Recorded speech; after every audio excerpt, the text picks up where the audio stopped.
I have quite a few memories of eating at Chili's. I distinctly remember getting the Southwest egg rolls because my family was not an appetizer family.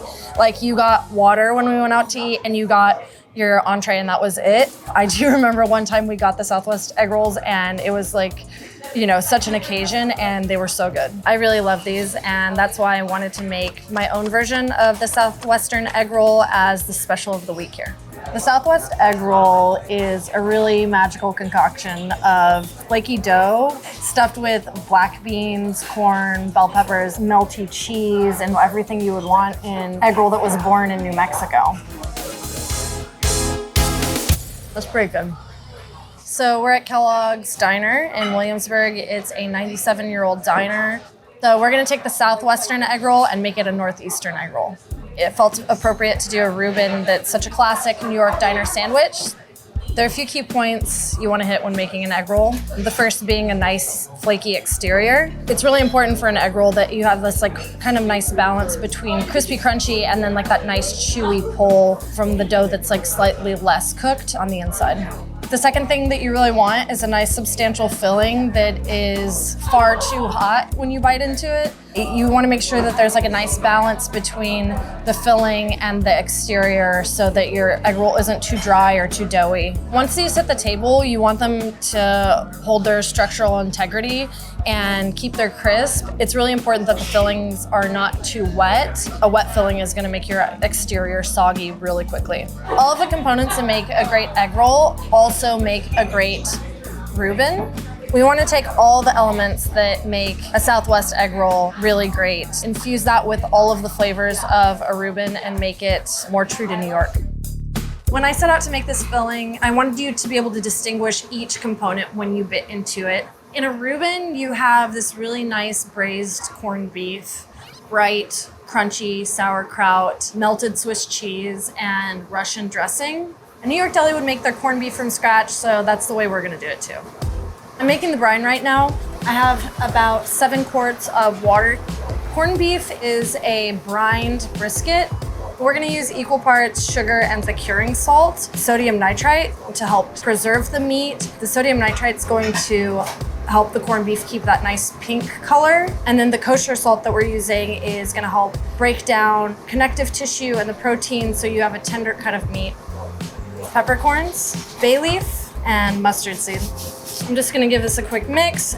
We have our trimmed brisket here. Brisket is like on the chest portion of the cow. It's like a really worked muscle. It's a more tough cut of beef, which is why it's important to cook it slowly. It just gives it time for the connective tissue and the protein to like break down and tenderize. So take some ice. I'm really trying to prevent bacteria from forming since it is going to be a long brining process, and ensuring that the meat stays cold is a really safe way to do that. Over the next 5 to 7 days, the brine is going to infuse into the meat, break down the connective tissue, give it a lot more flavor. All of the spices and the salt are going to be penetrated into the meat. But movie magic. I have one prepared. I started brining this one a week ago and we're ready to pop it in the oven.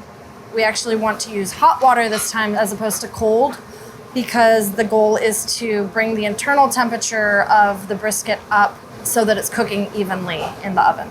And pop it into a 275-degree oven for like 3 to 4 hours.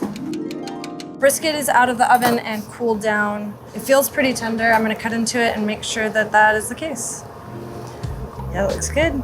The brine has penetrated all the way through the brisket, which you can see the colors all the way through. And you can see here, all this like connective tissue that runs throughout the brisket has broken down. So this is gonna be a nice tender piece of meat. For our purposes, we're just gonna like chop the shit out of it. Chopping up the beef is gonna give you more of a homogeneous texture. You're gonna get a little bit of everything through every bite. But really, I can almost even just break it up with my hands because it's so tender. The salinity has really penetrated the meat. It's really flavorful. You can taste the mustard seed and the peppercorn in there. There's a little bit of sweetness too from the sugar. It's a really nice balance of flavors. You guys want some? Everyone should say yes. Next up, I'm gonna chop up all of this Swiss cheese. This is gonna give a nice fatty, creamy, unctuous flavor to our egg rolls. In the Chili's egg roll, the cheese acted as a little bit of a binder. I'm putting all my ingredients into one bowl, the chopped beef, the cheese, the kraut, and the mustard. We're gonna mix those all together so it's more of a homogeneous bite. Sauerkraut is fermented cabbage. It's just shredded cabbage and salt that's been fermented. It's nice and bright, gives a nice acidity to different foods. And it's honestly one of my favorite foods. I could eat it right out of the jar. Something really important when making these egg rolls is to make sure that there's not too much liquid incorporated into the filling. So something I'm gonna do is to squeeze out all of this sauerkraut brine. So we're looking for a balance of flavors. The meat's gonna bring the fattiness, the umami. The cheese is gonna bring that creaminess. The mustard seed and the kraut are gonna bring the acidity to help balance both of those things out. That's delicious. I could literally eat this by the spoonful. It's so good. So it's kind of like if a Reuben was meant for a baby. It's got a great balance between flavors and textures. There's a little texture from the mustard seed and the kraut. It's bright and it's acidic. It doesn't feel too heavy, but I think it's gonna work really nicely as an egg roll filling. I'm going to set this aside and then I'm going to go ahead and mix my dough and get my wrappers ready. Typically for an egg roll, people use wonton wrappers. I don't think this is a classic wonton dough. It's a little bit denser, something that resembles more of a chimichanga, like a fried flour tortilla. The difference between a wonton dough and a flour tortilla is that there's a lot more fat incorporated into a flour tortilla, whether that's pork fat or butter or oil. The goal is to get a crispy exterior that maintains once it hits the table and sits for a little while, as well as that balance of chewiness when you bite into it. Traditionally, a Reuben is made with rye bread, usually toasted. It's just got an earthier flavor, a definitely more distinct flavor than all-purpose flour. So we're basically making a rye flour wonton wrapper right now. What we're going to do is do a split between all-purpose flour and rye flour. Rye flour is a less glutinous flour, at least compared to all-purpose, and we really wanted to use it because it has that distinct woodsy, nutty flavor. I also didn't sift out any of the germ in the rye flour, so it's got a little bit more texture to it as well. You want to make sure your dough has flavor, so we're gonna add some salt in here and just a little bit of baking powder to add a little bit more airiness to the dough, and when we fry it, it'll create those little bubbles that we're looking for. We're adding in our egg yolks. These are gonna act as your binder for the dough. 1.5 cups of ice cold water. We're looking to create a shaggy dough, very similar to making pasta. Working and resting the dough is really important because that will ensure that my wrappers are sturdy and that they can hold up to the wet ingredients. The Chili's egg rolls have a really substantial filling, a lot of wet ingredients, and the wrapper is still able to hold up to that. The doughs come together, and when you press it, it bounces back. I have a damp towel here that I'm just gonna cover my dough with and let it rest for about an hour. Okay, so we're gonna portion this dough out. The cornstarch is gonna keep the layers of the dough from sticking to each other. So I'm trying to roll this out 1/8 of an inch thick, pretty much as thin as possible. That ensures that the dough is gonna be nice and crispy when it fries up, and it's not gonna be too thick or toothsome. You want a strong dough that's not gonna burst open when you're filling it, and this one looks really solid. So for one egg roll, I'm really happy with this. It's looking really good. I'm gonna set this aside and roll out the rest of my dough. These are gonna stay raw until they're filled and wrapped and then deep fried. In the meantime, I wanna keep them covered from drying out. They're gonna go into the refrigerator, and I'm ready to make the dipping sauce. This is the avocado ranch that comes with the Southwestern egg rolls. It's got a really nice minty color, light avocado, if you will. It doesn't taste like ranch. It tastes like avocado and some form of dairy, like sour cream or something, but when you eat it with the Southwestern egg rolls, it definitely adds a little bit of coolness to, the hot egg roll, which is great. That's pretty good. I wanted to create a Russian dressing style dipping sauce, would be an homage to a Reuben, but also bring some brightness and acidity. The star of the show in Russian dressing, just like in ranch, is mayonnaise, and that's gonna be the bulk of our base of the sauce. Mayonnaise is gonna bring the creamy fattiness to the party. Ketchup is gonna bring a little bit more acidity and vegetal notes from the tomato. And to really kick up the brightness even more, I'm gonna add some lemon juice. Traditionally, Russian dressing calls for Worcestershire, but we use Maggi a lot. It's great in a michelada, but basically it's just like umami seasoning. So this is fresh horseradish. Horseradish is a root. It's used in imitation wasabi, if that helps you understand like what the spice level is. We're just gonna give this a quick mix. That's good, that's right where I want it.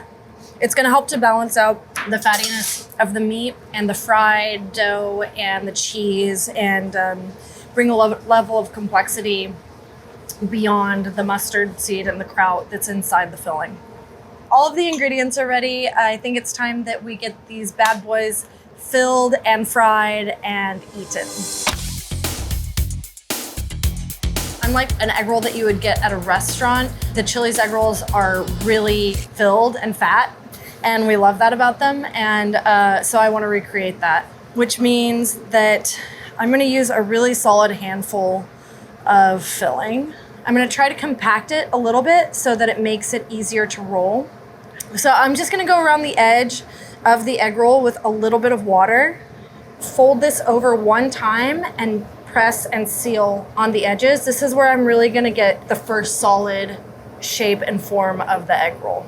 You really wanna make sure that your egg roll is solid and compact and there's not a lot of air in there, because what will happen is when you're frying it, you're gonna end up with like a loose, floppy egg roll. Moving from like your table to the fryer, it's just not gonna be structurally as sound. So now I'm tucking in the edges and adding a little bit more water as I go to make sure that it stays sealed. As you can tell, it's already like a monster of an egg roll, which is good. Here's my baby. I think it looks good and it feels secure and structurally sound. The fact that this is filled with mostly meat and not beans is gonna make it a little bit hardier. So I don't know how many you'd really realistically be able to put down, but you know, that's like an open challenge. I'm gonna go ahead and finish rolling out the rest and then we can fry them all in one go. They're massive, they're absolute honkers, but that's okay. I mean, you know, who could be mad at that? More filling is more pleasure. So I'm just gonna drop them into a 350-degree fryer for about 3 to 4 minutes, or until they're like nice and golden brown and crispy and like kind of bubbly on the outside. You don't wanna fry too hot or too cold. Frying too hot is gonna mean that your outside crisps really quickly, gets really dark before maybe your filling is hot. And frying too low might mean that your egg roll is going to be taking on too much grease or like won't get crispy fast enough. It might give you a tougher dough. Look how pretty they are. I'm so happy with the bubbles. Really crispy, golden brown, nice bubbling, which is like classic wonton reaction to frying. I'm gonna cut these on a very hard bias to replicate the ones at Chili's. We wanna be able to see all of the filling and all of the guts. The kraut and the mustard seed and the corned beef and the cheese. I think that'll offer for a really nice distinctive bite. I'm gonna fan these out on the plate in a nice little pinwheel. I'm gonna throw the Russian dipping sauce in here, heavy on the horseradish. There's my dinner. They're beautiful. I'm gonna take these out to the diner and try them. Let's see if all my hard work paid off. I'm gonna go with this one. I think this is the winner. That's pretty good. That's very good. Right off the bat, there's just like a lot more brightness compared to the Southwestern egg rolls, which I really like about it. The meat is really tender and juicy. The flavor of the cheese still comes through. The crisp on the dough has held up. If somebody just shoved a bite of this into your mouth, you would think you were eating a Reuben. I really think that we hit the mark with the ratio of filling to dough. I'm really happy with how crispy the exterior is. You can see like it's nice and crispy. They've been sitting here for a second. They haven't like steamed and gotten soggy. Good structural integrity, and I'm really happy with them. I think I did a pretty good job of encompassing the spirit of a Southwest egg roll. I obviously went a little bit bigger, but you know, New York's a big city, right? We've got big appetites out here. I'm so stoked on these. I decided to put them on the menu as a special. You can come to Kellogg's Diner, 518 Metropolitan in Williamsburg, Brooklyn. You can have these. They can be yours. We're serving them up for 2 days only. These are the dates right here. Come get them while they're hot and molten and filled.